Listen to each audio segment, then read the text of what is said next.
गडचिरोलीमध्ये आपण 5 कोटी झाडं लावणार आहोत.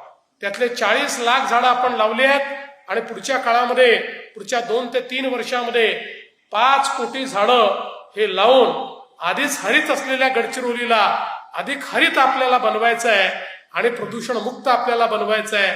पुढच्या काळामध्ये आपल्याला माहिती आहे आता आमच्या जिल्हाधिकाऱ्यांनी जवळपास 3 जागा गडचिरोलीमध्ये जो काही एअरपोर्ट आहे तो बनवण्याकरता पाठवल्या होत्या. त्या संदर्भात प्राथमिक जे काही त्याचं सर्वेक्षण केलं त्याला आपल्याला आपल्या एअरपोर्ट अथॉरिटीने होकार दाखवलेला आहे. त्यामुळे आता 1 जागा त्यातली आम्ही फायनल करून लवकरच त्या जागेचं संपादन करून माझा असा प्रयत्न असणार आहे की शक्य झालं तर 2026 मध्येच गडचिरोलीमध्ये आपल्याला एअरपोर्टचं काम सुरू करायचं आहे. कारण एक एअरपोर्ट हा गडचिरोलीला गेटवे टू साऊथ इंडिया बनवणार आहे आणि पूर्ण दक्षिण भारताचं द्वार म्हणजे गडचिरोली जिल्हा. अशा पद्धतीनं गडचिरोलीला विकसित करण्याचा प्रयत्न हा आपला असणार आहे.